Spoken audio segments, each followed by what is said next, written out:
Hey there, and welcome to my studio. So, today's the day. You finally decided to learn how to crochet. And you caught me at the perfect time because I'm excited to teach you how. My name is TLYC. I'm the crochet designer and educator behind TL Yarn Crafts, and this is Learn to Crochet. So here's what you can expect from this video. I'll start by talking about the materials you need to crochet. That's just for this class, not for any potential project that you might want to make. Then we'll move on to how to make a slip knot, working the chain, and transition to working basic stitches in turn rows. We'll start with single crochet, and then we'll work half double crochet, and finish with slip stitch. We'll wrap up with some tips for fastening off and weaving in your ends. Now I'm going to level with you. I've been crocheting for a really long time, but I do remember being a beginner. I remember being very frustrated, clicking from one YouTube video to the next, hoping I would come across somebody who would help me get it. Now, I can't say for sure that this is that video for you, but I really hope it is. Ultimately, you're going to learn crocheting through experience and practice, but with a little bit of patience and hopefully the right teacher, I know you can do it. So let's do it. When learning to crochet, I recommend a smooth, solid colored yarn in a worsted or a bulky weight. So here I have a worsted weight yarn. I know that because it's got a little 4 here on the label. This is going to be great to learn with because the yarn itself is very smooth. It's this nice medium gray throughout, and I'm going to get great stitch definition with this. So for this worsted weight yarn, I'm going to use a 5.5mm crochet hook, or I can use what's recommended on the ball band, which also happens to be a 5.5mm. I can also choose to go with a bulky weight yarn like this one that I found in my stash. You can see that it's also a smooth, solid color throughout. It is very different than the gray yarn in that it's plied and the material is a little bit different, but this is still very smooth and beautiful and is going to give me some good stitch definition. For a bulky weight yarn like this one, I'm going to go with a 6.5mm crochet hook or what's recommended on the ball band. In addition to the hook and yarn, I would recommend having a tapestry needle, a pair of scissors, and a couple locking stitch markers or split ring stitch markers nearby. We're going to start by making a slip knot. This is the first step in crochet to establish one loop on our hook. So I'm going to start by making sure I leave a long tail. If you're not sure how long of a tail to leave, I'll usually leave 1 hand length as my tail, and I'm going to start here. So I'm going to take my index finger. I'm going to wrap this yarn twice around my index finger. I'm going to take this second loop and bring it over the first. That first loop, bring it up and over the tip of my finger. I'm going to now grab both lengths of this yarn and pull. And that makes a little loop. I'll insert my hook into that loop, tug on my yarn to tighten that loop up onto my hook, and that is my slip knot. Let's do that again together. So I'm going to start by getting 1 hand length of yarn, and I'll do that to make sure I have some yarn to weave in my end later. I'm then going to wrap that yarn around my index finger 2 times. Gonna bring this loop over the first, bring that remaining loop up and over the tip of my finger. I'm gonna grab both ends and tug slightly until that knot tightens up and I still have this loop here on my finger. Insert your hook through that loop and tighten down. You'll just want to tighten down until that knot meets the hook. You don't want it so tight that you can't move your loop around. From here, let's talk about holding our crochet hook. You can see that I naturally picked up my hook in my right hand, but I happen to be left-handed.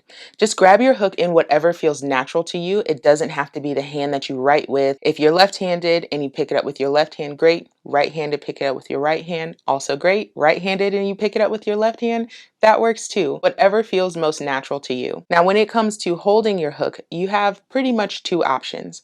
You have what I'm doing right now, which is the knife grip, because if you think about the way you cut a steak, you hold your knife like this. So my thumb is resting on the thumb rest and all of my fingers are back here along the back of the hook. We have another option, which is called the pencil hold, where I'll actually put the hook above my hand and my thumb is still on the thumb rest, but my first finger and my middle finger are kind of straddling the hook now. And that's an option as well. It's just, again, about what feels natural to you. So try them both and see which one you like. Now that we've talked through how we want to hold our hook, let's talk about how we want to hold our yarn. Just like making a slip knot, there are about 1,000 different ways that you can hold your yarn. I'm going to show you what I like to do. I like to kind of cradle the yarn in my last 2 fingers, and I'm going to wrap it either once or twice around my index finger. The reason I do that is to create more or less tension as the yarn feeds over my hand and onto my hook. So 2 wraps gives me a lot more tension because the yarn has to come in more contact with my finger. 1 wrap gives me less tension. Now I'm going to determine whether I want more or less tension based on the yarn that I'm using, maybe how thick or thin it is, what fiber it's made from, and just generally how the yarn feels as it's going across my finger. Tension and how you hold your yarn is more of an art than a science. So play around with finding different methods of how folks do it online and see what works for you. Let's talk chains. So chains are essentially the foundation of crochet. It's what all of our other stitches are built upon. So making sure we do our chain correctly is going to be super important. When working your chains, knowing you did it right or wrong comes down to whether or not you'll be able to get your hook into those chains later and have a nice clean border along the bottom of your project. So I'm going to show you how to make a chain first, and then we'll talk it through and identify the different parts of our chain. So to make a chain, we'd start by yarning over our hook, and we'd pull this loop that we just yarned over through the loop that's already on our hook, just like this. So we now have 1 chain. We'd yarn over, pull through the loop, yarn over, pull through the loop, yarn over, pull through the loop. You'll notice that as I continue to go up the chain, when I yarn over and pull through, I'm creating some tension here to pull the chain a little bit away from my hook to make sure that the loop that I create is even and consistent with the other loops that I've already created. So I'm pulling through, yarn over, tugging just slightly here, and pulling through. A couple things to note. When I yarn over, I'm making sure that this live loop on my hook, so the loop that was already there before the yarn over, it's making its way all the way down my hook, all the way to the thumb rest actually. And that's to make sure that this loop stays consistently the size of the hook. If your loop ends up here, what you'll notice already is that I have an automatic tendency to start pulling this yarn here, which makes this loop smaller. So if I try to yarn over up here, I'm going to have a heck of a time getting this through. And it's going to be even harder when I'm trying to put an actual stitch into that chain. So be sure that your live loop makes it down your hook so you're getting the right size each time. So again, I'm going to yarn over and pull through, yarn over and pull through. And that is a chain. So I'm going to rip this out so we can do it together, leaving that first loop on here from my slip knot and just putting that right back on my hook. So again, pulling that slip knot down the body of my hook so I know that my loop is the correct size. I'm then going to yarn over, creating some tension here at the base of my slip knot. I'm going to pull through, lifting my hand up to pull right at the base of that loop that's on my hook. I'm going to yarn over and pull through, bringing that loop all the way down, yarn over, pull through, yarn over, pull through. So let's make 10 chains. Here's how I'm going to count it. The loop on my hook does not count as a chain, but each of these V's all the way down the chain counts. And when I say the V's, what I'm talking about is this left leg and right leg of the stitch. So I have 1 chain here, that's 2, there's 3, and there's 4. I have 4 chains so far. Let's get to 10. So here's 5, 6, 7, 8, 9, and 10. So when I look at my chain, I have nice even chains. They're all about the same size going up and down the chain. So I know that when I put stitches into these, it's gonna look even. You might need to spend some more time here. Making chains is honestly one of the trickiest parts about learning to crochet. So don't be afraid if you don't get this the first time around. Now again, to recap, here's how we'll count. We're gonna look for these little V's on the front. So we've got 1, 2, 3, 4, 5, 6, 7, 8, 9, and this one here makes 10. So this is the front of the chain that we're looking at here. We can also flip over and see the back. And on the back you have what we call our back bumps. So there's these little bumps here on the back of your chain, which essentially is telling you that your chain is made up of 3 loops. On the front, we've got basically a top loop and a bottom loop. If we were to flip it over and look at that same stitch, here is that stitch's back bump. So depending on the pattern, you might be instructed to work into the back bump of a chain. So that's what you would be looking for. Back on the front here, we have 10 chains. For our actual swatch of stitches, I want to go a little bit further. So let's stitch up 6 more. So there's 1, 2, 3, 4, 5, 6. We now have 16 chains. Now let's move into the single crochet. To work our single crochet, we'll want to find the second chain from the hook. Remember that the loop on the hook does not count as a chain. So instead we're going to find the first, and there's the second chain. Here's the first, there's the second. We're going to insert our hook under that top loop of the second chain. We're going to bring the yarn from back to front over the hook for a yarn over. Again, back to front over the hook for a yarn over, and pull up a loop in just the first loop that's there on our hook. Now, just like before when we were doing our chains, I'm making sure that the loops on my hook make their way down the hook so that they stay the same size. I'm going to now yarn over my hook again from back to front, and I'm going to pull through both of these loops. I have now created what's called a single crochet. Now what I'm going to do, since this is my first row, is I'm going to take one of my stitch markers and I'm going to insert it under the 2 top loops at the top of that stitch.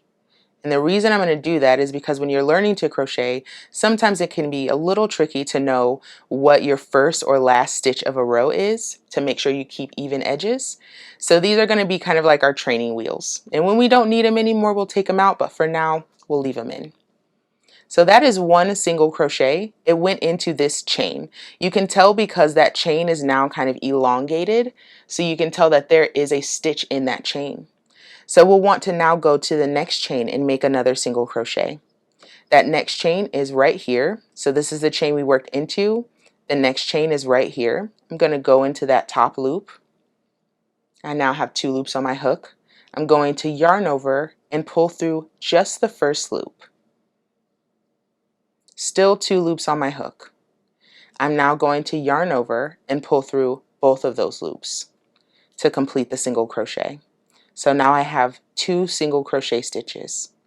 Let's keep going into the next chain, yarn over, pull up a loop, 2 loops on your hook, yarn over, and pull through 2. Insert your hook into the next chain, yarn over, pull up a loop, yarn over, pull through 2 loops. Insert into the next chain, yarn over and pull up a loop, 2 loops on the hook, yarn over and pull through both loops. And we'll repeat that all the way down the chain. So I'm being careful to make sure I just pull up a loop in that top loop of my chain so I'm consistent throughout. Making nice even single crochet stitches.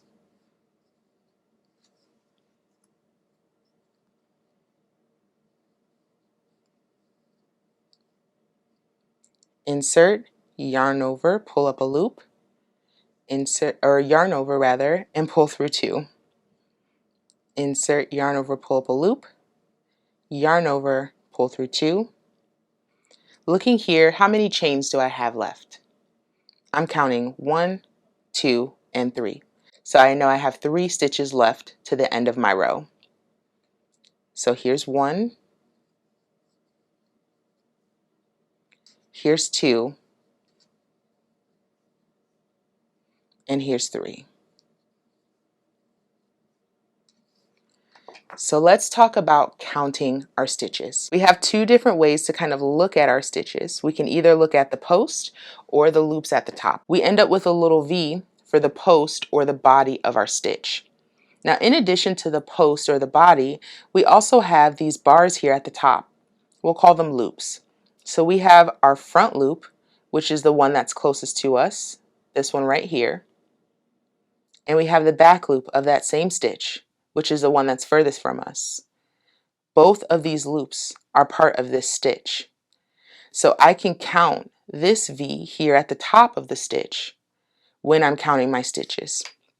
So that's what I'm going to do. I'm going to go back to my marked stitch. I know that this was my first single crochet right here. So looking at the V's along the top, I count 1, 2, 3, 4, 5, 6, 7, 8, 9, 10, 11, 12, 13, 14, 15 stitches. I have 15 stitches in this tiny little swatch here. So now that I've established that I have 15 stitches, at least for the rest of this video, you should always end with 15 stitches. So let's turn our row and make another row of single crochet together. So when I'm turning my row for single crochet, I'm going to start with a chain 1. And what that does is it gets my working yarn up to the correct height for my next row. I'm going to chain 1 and then I'm going to turn my work. So whereas before I was looking at the front of my stitches, I'm now looking at the back of the row I just completed. So when it comes to finding my first stitch, this is my live loop that's on my hook. My chain is just below it because I chained 1, so I know my stitch is just below that. If I pull my work apart, it creates a natural hole here. So whereas before we were working into chains, now we're actually going to be working into stitches. So again, pulling my work apart, I can see that natural hole that the single crochet creates. I'm going to place my hook into that hole. That puts me under both the front and back loop of that stitch. I can now yarn over, pull up a loop. I can now yarn over and pull through those last 2. So that is my first single crochet. Just like before, I'm going to put a stitch marker into this stitch so I know when I get back around to here what my last stitch is. So I just put it under the 2 loops of that single crochet. And now I can continue on my row. So remember, we've established that we have 15 stitches, so we can now count as we go across. So that was 1. My next stitch is right here. Again, just pulling it apart so I can see it. I can also look at the top to find those 2 V's.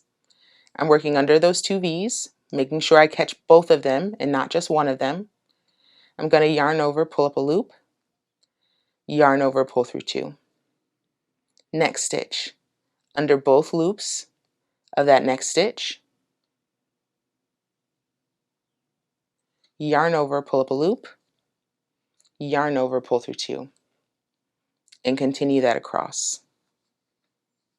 Finding that next stitch either by the V's at the top or the body of the stitch, going right into that hole. Insert, yarn over and pull up a loop, yarn over, pull through 2. Insert, yarn over, pull up a loop, yarn over, pull through 2. And we're going to repeat that across to make our single crochet stitches.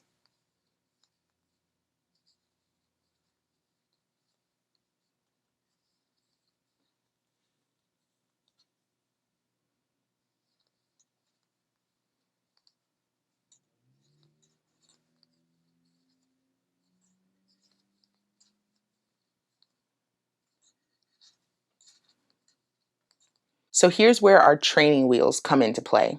I know that my marked stitch is the last stitch in my row, so I don't have to guess about where that last stitch is meant to go. I'm just going to drop this marker out, go into where that stitch marker was, making sure again I'm catching both loops of that stitch, and completing my single crochet. From here, I'm going to chain one. So remember, for a single crochet, we start with a chain one at the beginning of our row and turn our work. Just like before, I'm now looking at the back of the stitches from my previous row, and I can work my first single crochet. So remember, we've got our live loop on our hook, our chain just below that, and our first stitch just below that. I can open up my work and find that stitch, and that's exactly where my hook is going. Placing a single crochet there, I'm going to now mark that stitch. I'm not dropping my training wheels yet. Pop that right in there. And then I can continue single crocheting across the row.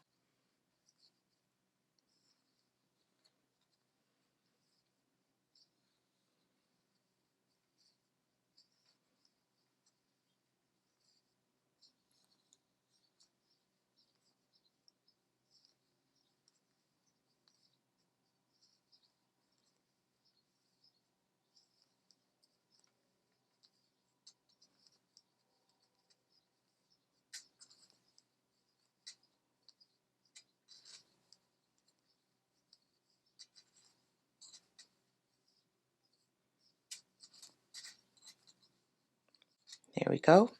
And now again, my last stitch I know is marked with this purple marker. I'm just going to drop that marker, insert my hook under both loops of that last stitch, and complete my single crochet. So these are our single crochet stitches. It is the first stitch that you typically learn. When I'm looking at this stitch, again, remember in the body, I'm going to see a little V here, and I'm going to see a larger V here at the top to delineate the loops of that stitch. Now let's move on to the half double crochet. So for my half double crochet, I'm going to use this same swatch. I'm going to make sure I'm sticking to 15 stitches. So if you're ever concerned if you're doing it right, just make sure you go back up to those V's at the top and count your stitches. For a half double crochet, my personal preference is to leave the turning chain the same. I'm going to keep it at 1. So I'm going to chain 1 and turn my work. And just like before, I've got my live loop, my chain, and my first stitch is here, and that's where I'm headed. I'm going to yarn over my hook first, so bringing the yarn from the back to the front around the hook. I'm then going to insert my hook into that next stitch, insert, just like that. I'm going to yarn over again and pull up that loop. So whereas before for the single crochet we had 2 loops on our hook at this point, we now have 3. I'm going to then yarn over and pull through all 3 of those loops. It also helps that I've pulled those loops way down on my hook so I know they're the right size. I'm also creating some tension here by pulling my work slightly away from my hook so that my hook head can easily glide down these 3 loops. Just like that for a half double crochet. So just like before with the single crochet, I'm going to find the top 2 loops of the stitch I just made and insert a stitch marker, just so I know what my first and last stitches are. I think I might switch out my stitch markers. These are too sharp. I think this will work better. Yep, slide that right in there, and this one locks, so I can leave it just right there. So going back to my work, I can go right into my next stitch right here with a half double crochet. Again, it's yarn over from back to front. I'm going to insert my hook into the stitch, making sure that I'm grabbing both loops of that stitch. Yarn over, pull up a loop. I've got 3 loops on my hook. Yarn over, pull through all 3 loops on the hook. So what we can already notice is that half double crochet stitches are taller than single crochet stitches. They look a little bit different on the front as well as the back.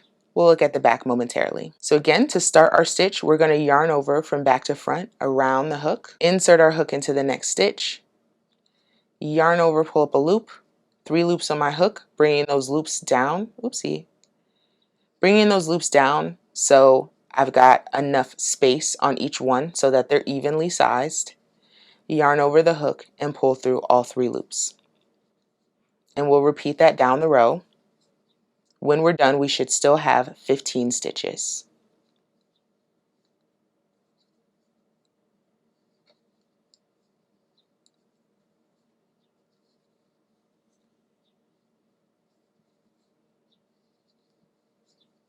Yarn over, insert your hook into the next stitch, yarn over and pull up a loop, yarn over, pull through 3. Yarn over, insert your hook into the next stitch, yarn over, pull up a loop, yarn over, pull through all 3.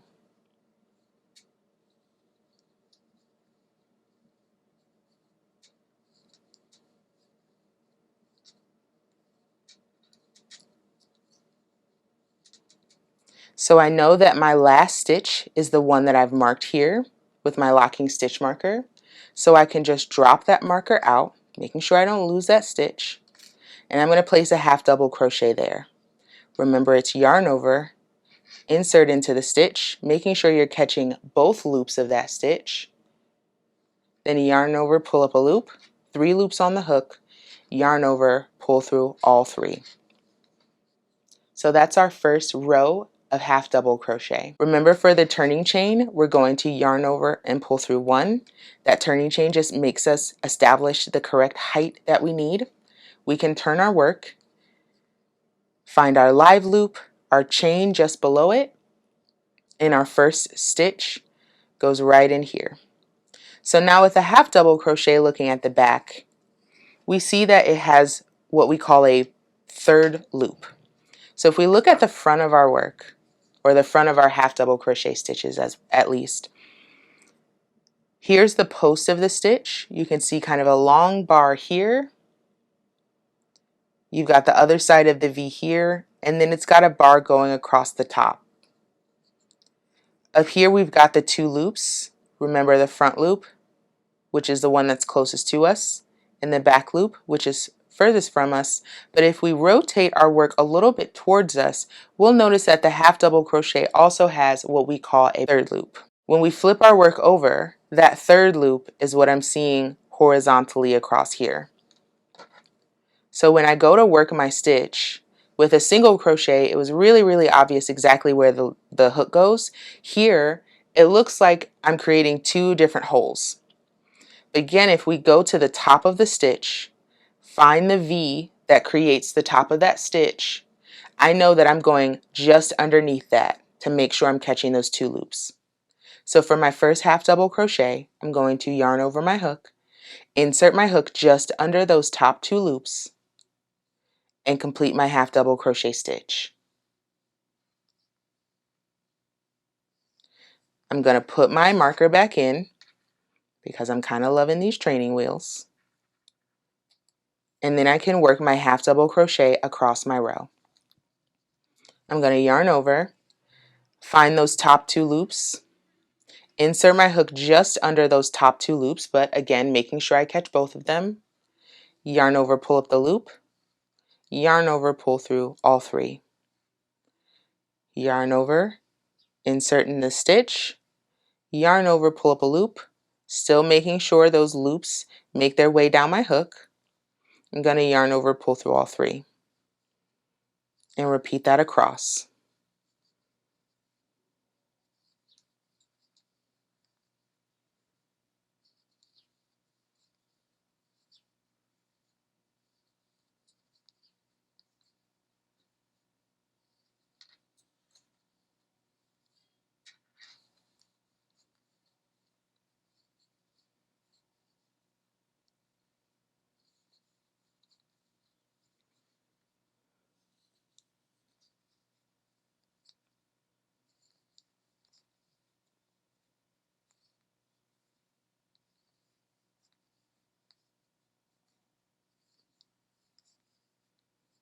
Here at the end of my row, my last stitch is marked here with my stitch marker.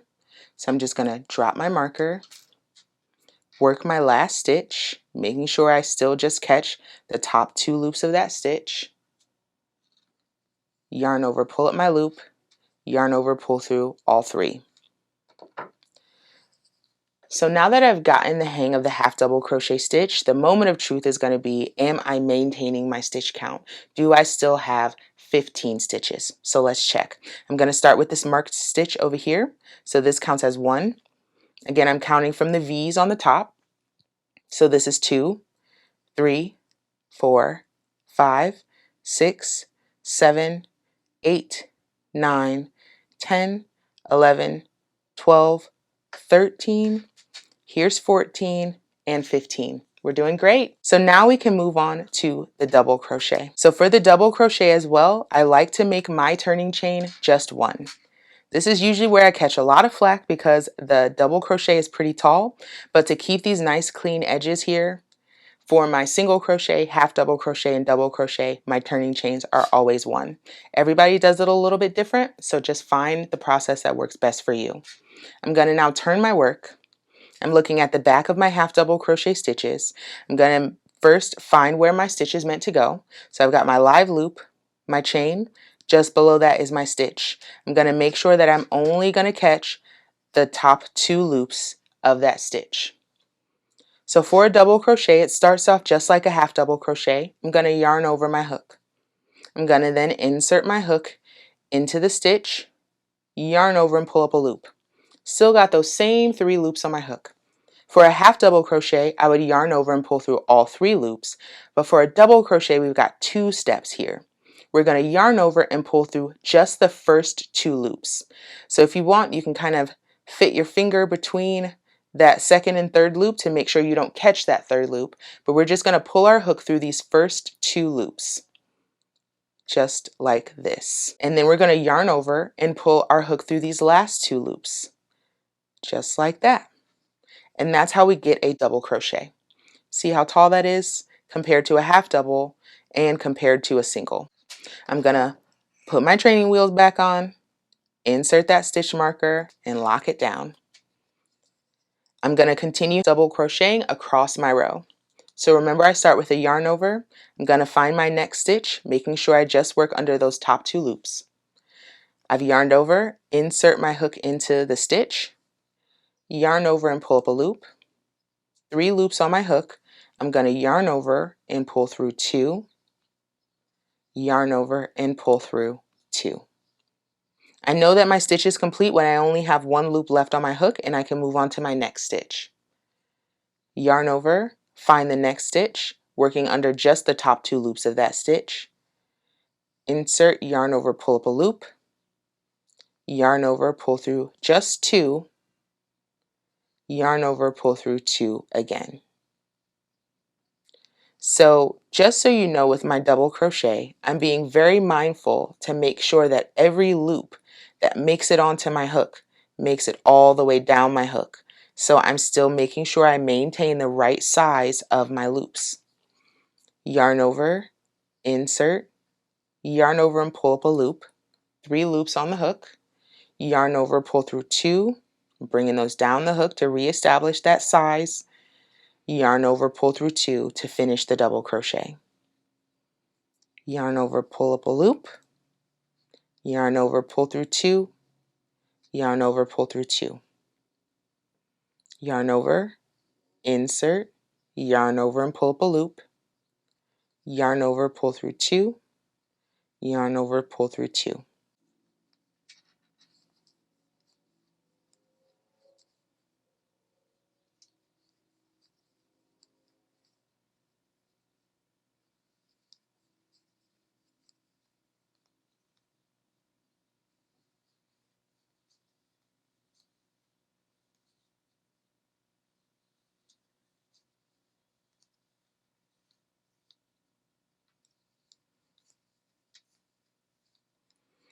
So this next stitch is my marked stitch. I know that this is where I'm going.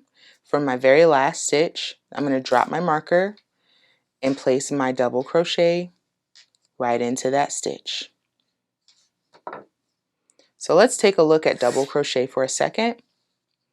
So we're looking at the front of the stitch, and we have what's called the post, which is basically the body of the stitch. So this whole bit here is the post. So we've got that little V that worked its way around the stitch underneath, and then we've got all these other loops going in different directions around our double crochet. So that's the post of the stitch. And just like every other stitch, it's got a front loop and a back loop here at the top. We've got our front loop and our back loop. So when we count our stitches across, we can still count our little V's here. Let's do one more row of double crochet together. So I'm going to start with a chain 1 and turn my work. So we're going to yarn over, insert our hook under those 2 top loops, yarn over, pull up a loop, 3 loops on our hook, yarn over, pull through 2, yarn over, pull through 2. Double crochet in the next stitch. Oh, I forgot my training wheel. Wait. Grab my locking stitch marker. I know I've done 2 stitches, so this is the one I just completed, and this is the one that I started with. So I'm just again going to pop my locking stitch marker in there and continue my double crochets across.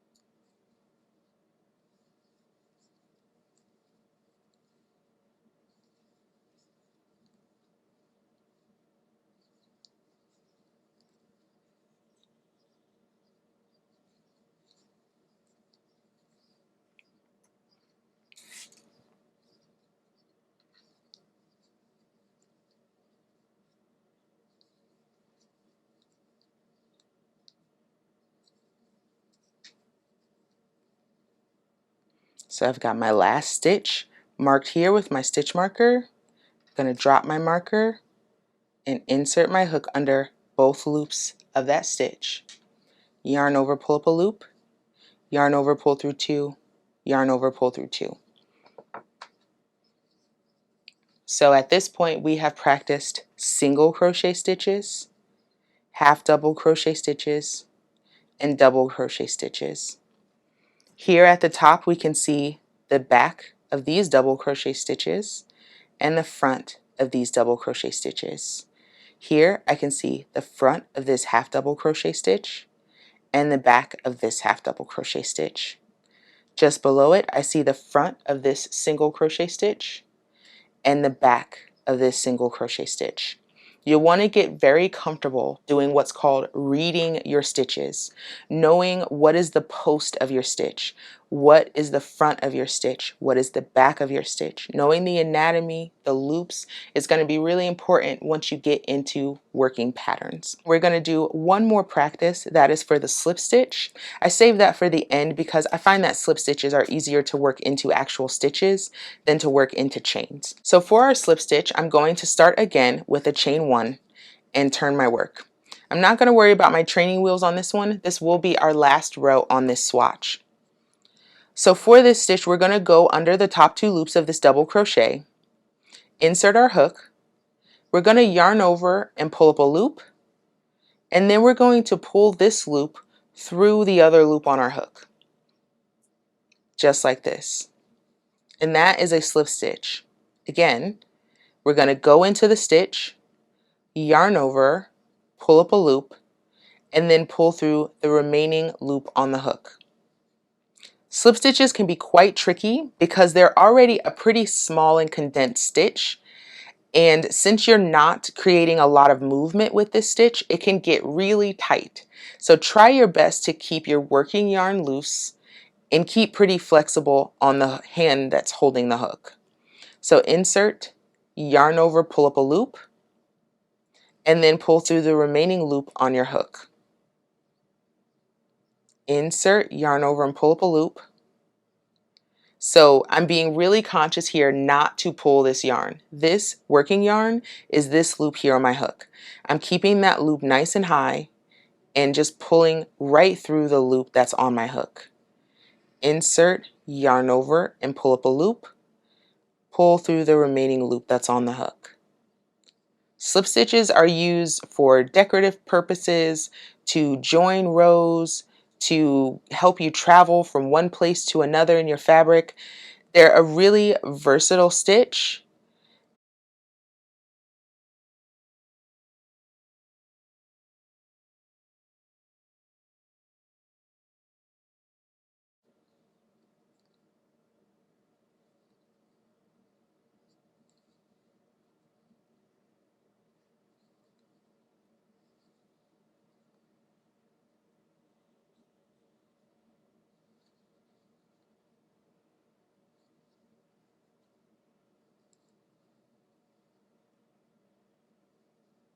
So I know I have one loop left here, or one stitch rather left here, because it's marked. I'm going to drop my marker, insert my hook into that last stitch, yarn over, pull up a loop, and yarn over, pull through for a slip stitch. So for your slip stitches, there's not really as much to see. What it'll honestly look like is that the loops that were at the top of my double crochet just got thicker. But actually, these V's here are my slip stitches. They're very small and very close to whatever stitch or chain you put them into, but you can still very clearly identify a front and a back loop. Remember, the front loop is the one that's closest to you, and the back loop is the one that's furthest from you. And just note that that changes. When I turn my work, this is now the front loop, and this is the back loop. So it's all about perspective when you're pulling front and back loops. But that is our slip stitch. So now we're going to do what's called fastening off. When you see a designer say fasten off in a pattern, it basically means to cut the working yarn to remove it from your project, your swatch, whatever you happen to be working on. I like to leave more yarn than I think I'll need, just to make sure that I'm not going to have any issues with my ends working themselves out of the project and me losing all of this hard work. Now, I will note that some people recommend doing a chain here before you fasten off. So I finished my last slip stitch. Some people would recommend a chain here and then cut your yarn and pull the loop up. I don't find that to be necessary, because if you leave a long enough lead of yarn here and weave in your ends, those ends aren't going to go anywhere.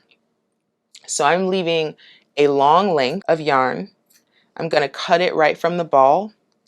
And from here, I'm going to lift my hook with the loop on it until that loop pops out of my work, just like that.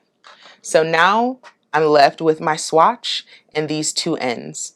So let's make it pretty by weaving in those ends. This is where our tapestry needle comes into play. And we'll want to decide which side is the front and the back of our work. Since we just did these slip stitches, I'm going to decide that this is the front of my work. So I'm going to weave my ends into the back so they'll be hidden. We'll start with this end here. I'm just going to work that end into the eye of a tapestry needle, just like that. And what I'm going to look for are the loops of the stitches just below where my yarn is coming from. So I'm going to just start working my tapestry needle under several of the loops on the back of my work. And you can work in as many different directions as you want, under as many loops as you want. Weaving in ends is about you feeling secure that your work is not going to go anywhere you didn't send it. So I'm going to go in this direction for a little while. Maybe I'll flip around and start going the other way. Maybe I'll go down this way a little bit. If you're working with a slippery yarn, you want to take more time to weave in your ends, because it's more likely that that end will work its way out of your yarn. But for something like this, honestly, this is overkill. I've done more than enough. That end is not going to go anywhere, because it's now basically a maze for it to get all the way back up here and work itself out of my work. So now I'm going to cut my yarn, and I'm making sure I'm getting close to my project without actually cutting my project. Just like that. So that end is right here, but you can barely see it. And since I cut so close to my work, it's basically camouflage. So now I want to do the same thing with the other end. Just thread that end onto my tapestry needle. And I'm going to start working under the loops of some of the stitches here close to the base of my yarn. So I'm pulling through gently, not pulling too tight, because I don't want that end of my work to pucker. And again, just working under a few stitches. This is a cotton and nylon blend, so it's pretty sturdy, it's pretty strong. I'm not concerned that this yarn is going to try and work its way out and ruin all of my hard work. So again, I can now cut my yarn, getting close but not too close, just like that. And my friends, you just crocheted. And there you have it, friends. You've now got the foundation to continue learning and practicing crochet. But what we accomplished today was huge, and I want to see it. If you've got your little swatch, make sure you take a picture and tag me at TL Yarn Crafts on Instagram and Facebook. I can't wait to see it. I'm really glad you took some time to learn how to crochet with me today. And if you enjoyed this video, please give it a thumbs up and subscribe to my channel. If you want to support my content, you can buy me a coffee. Every bit of those proceeds go right back into TL Yarn Crafts so I can keep making content just like this. Well, thanks so much for spending a bit of time with me, and I can't wait to see you for the next video. Bye!